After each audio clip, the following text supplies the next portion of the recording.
Comment arrêter de penser tout le temps? J'ai envie de vous répondre dans cette vidéo parce que clairement, il y a des moments où notre mental est tellement agité que c'est fatigant et qu'on voudrait juste avoir la possibilité de le débrancher et de ne plus penser. Donc dans cette vidéo, je veux vraiment vous donner des clés si vous sentez que vous pensez trop en ce moment, que ça vous fatigue, que ça vous plombe et que vous aimeriez arrêter de cogiter tout le temps.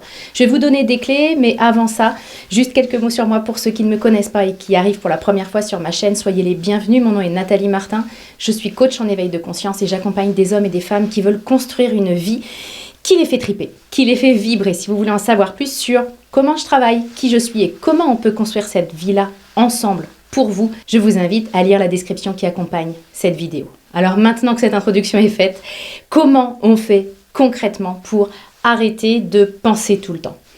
Combien de fois est-ce que je peux entendre en coaching des gens me dire « Ah ouais, il faut que j'y pense en fait, il faut que je réfléchisse ». C'est-à-dire qu'ils ont eu une prise de conscience énorme et là, la prise de conscience étant là, elle demanderait qu'une chose, c'est à se mettre en action. Et non, on revient dans notre tête en mode « Ouais, il faut que j'y pense, il faut que je réfléchisse ».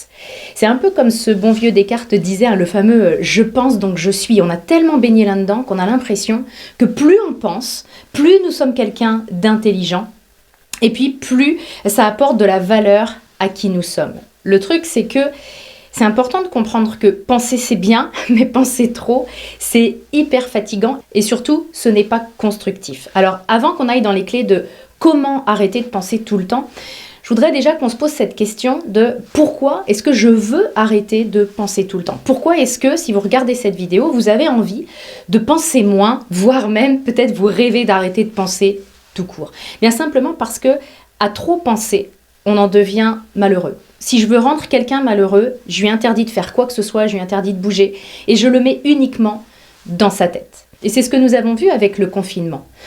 On a pu faire de moins en moins de choses. Nombre de personnes se sont vraiment retrouvées face à elles-mêmes. Et donc, c'est la tête qui s'est mise à cogiter en permanence. Et le niveau de bien-être physique, psychologique, s'en est vraiment ressenti. C'est-à-dire que plus je vais être dans ma tête, moins finalement je suis dans ma vraie vie, dans celle qui se passe ici et maintenant, et moins je vais me sentir bien. Alors l'idée, c'est pas du tout d'arrêter de penser.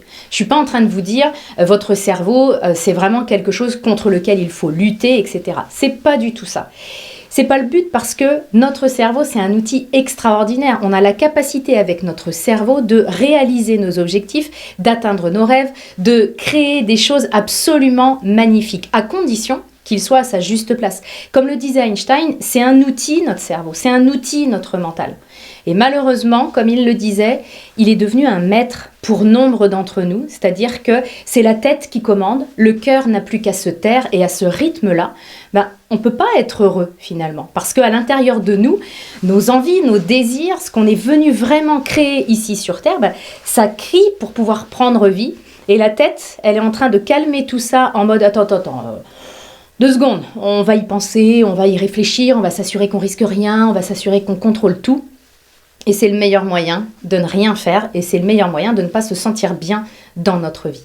Donc voilà pourquoi c'est important de remettre notre tête à sa juste place. C'est important de penser, mais de penser bien, de penser mieux. Et penser mieux, bien souvent, ça veut dire penser moins.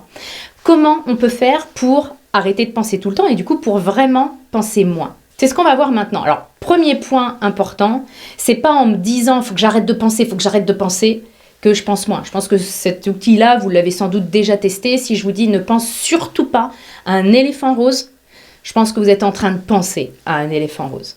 Donc, c'est pas de dire à votre tête de se calmer qui va faire qu'elle va se calmer. Calmer sa tête avec sa tête, ça marche pas. Donc le premier point, c'est d'admettre ça, puis d'arrêter de lutter contre nos pensées, et d'arrêter d'essayer au forceps de dire « tu vas penser moins, oui ». Ça marche pas comme ça. Et peut-être que vous l'avez déjà testé, de vous énerver, d'avoir vraiment cette envie de pas penser quand on médite par exemple. Moi j'ai beaucoup de personnes qui me disent « ouais, j'arrive pas à méditer parce que j'arrive pas à pas penser ». Elles sont en lutte contre leurs pensées. Elles disent « faut pas que je pense, faut pas que je pense ». Bingo, je pense et je suis en train de me taper dessus parce que je pense. Donc je suis en train d'alimenter un système de malade.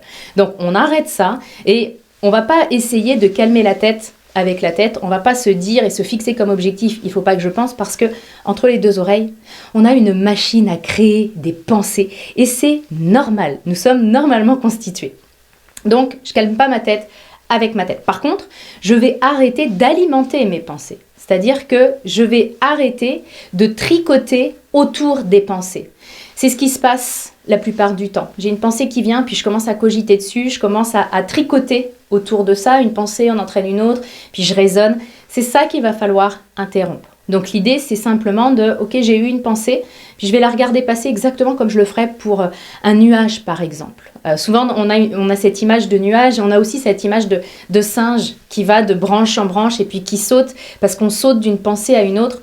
Juste, je vais arrêter de m'associer et de croire que je suis le singe qui saute, et puis vraiment d'être à fond là-dedans. Je vais simplement le regarder, prendre un peu de détachement, puis le regarder passer. Ça va être un point important, ne pas s'accrocher à ses pensées, ne pas cogiter dessus, ne pas les alimenter ou réfléchir dessus, mais simplement, je me mets un peu à l'écart et puis je les regarde passer. Un point qui va être important, je disais tout à l'heure, on ne calme pas la tête avec la tête, mais par contre, on peut l'apaiser avec le corps. On peut l'apaiser, on peut arrêter de penser tout le temps en revenant au corps. Si j'en ai marre de trop penser, plus efficace que d'aller comater devant la télé pour vraiment débrancher, je peux simplement prendre un moment avec moi et me concentrer sur une partie de mon corps. Alors pas sur la tête, ce serait une bonne idée, mais sur mes pieds par exemple, puis simplement je vais être hyper attentive à ce qui se passe à l'intérieur de mes pieds. Je vais découvrir qu'il y a des sensations qui passaient complètement inaperçues quand j'étais dans cette partie-là de mon être. Et vraiment, vous allez voir que ça va me faire me concentrer sur autre chose et ma tête va s'apaiser. Du même tonneau, on a se concentrer sur son corps et il y a évidemment se concentrer sur le moment présent. Vivre le plus possible en pleine conscience, ça permet vraiment d'arrêter de cogiter tout le temps. Parce que la plupart du temps, ce qui se passe, c'est que je suis ici avec mes enfants par exemple, mais ma tête, elle n'est pas là.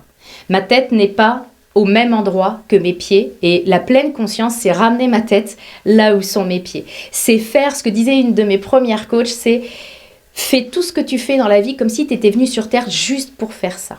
C'est-à-dire qu'en gros, quoi que je fasse, si je veux arrêter de penser, je vais vraiment être dans l'instant présent. C'est-à-dire que le jeu que je fais avec mes enfants, je vais le faire comme si j'étais vraiment venue sur Terre juste pour faire ça. Donc je suis pleinement présente à ce qui est, ma tête au même endroit que mes pieds, et ça, c'est pas quelque chose qui demande du temps. Je sais que souvent on est speed et on peut se convaincre qu'on manque de temps, puis c'est vrai qu'on a un rythme qui est vraiment soutenu, et on peut se dire ah ouais mais moi j'ai pas le temps de faire ces exercices-là. Là c'est pas un exercice qui demande du temps, puisque que je le fasse ou non, je vais le faire ce jeu avec mes enfants. Ce qui va changer, c'est la qualité avec laquelle je vais vraiment pouvoir être présente. Ce qui change, c'est que je vais pouvoir apaiser justement ma tête, revenir à là où je suis, et ça va m'amener énormément de légèreté, puis ça va améliorer aussi ma relation avec mes enfants. Enfin, le dernier point, on disait tout à l'heure, le but c'est pas de plus penser, et je viens de dire qu'on a souvent un rythme de dingue où finalement on n'a pas des vrais moments où on pense. C'est assez étrange et c'est paradoxal parce qu'on pense tout le temps, mais on n'a pas des vrais moments où on va se poser les bonnes questions et où on va vraiment penser.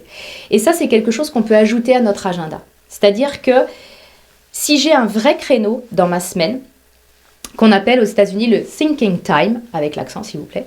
Donc le thinking time, c'est vraiment un temps que je vais prendre pour penser. Ça, c'est un de mes coachs qui me l'a appris et ça a vraiment changé les choses pour moi, d'avoir ce temps-là où je me pose les bonnes questions, qui peuvent être différentes à chaque fois, qui peuvent être de quoi j'ai besoin en ce moment dans ma vie.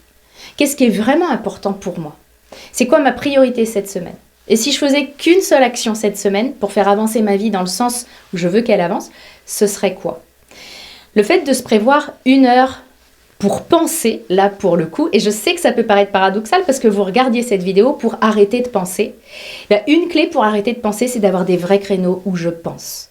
1 heure où je vais me poser les bonnes questions, parce que la qualité de notre vie, elle est clairement liée à la qualité des questions qu'on se pose. Et parfois, prendre le temps de se poser pour se poser des questions, ça peut être quelque chose de vraiment important et de vraiment intéressant. J'espère vraiment que, en utilisant ça, et d'ailleurs mettez-moi en commentaire ce qui vous parle le plus et ce que vous allez pouvoir mettre en place. Parce que l'idée, c'est ça, c'est pas de se remplir la tête, encore une fois, c'est vraiment d'appliquer, de prendre la clé qui vous parle, puis de vous dire ça, je vais le faire. Je vais le faire parce que c'est comme ça que je vais transformer ma vie. C'est pas en accumulant de l'information, c'est en créant la transformation. Si vous avez envie qu'on aille plus loin dans le fait de créer cette transformation, consultez la description qui accompagne la vidéo et on aura le plaisir de passer quelques mois ensemble pour transformer efficacement votre vie. Dans l'immédiat, si cette vidéo vous a plu, si elle vous a parlé, n'hésitez pas à la liker, la commenter, la partager. En faisant ça, vous m'aidez à apporter une contribution de plus en plus grande et je vous en remercie du fond du cœur. À très bientôt dans une prochaine vidéo.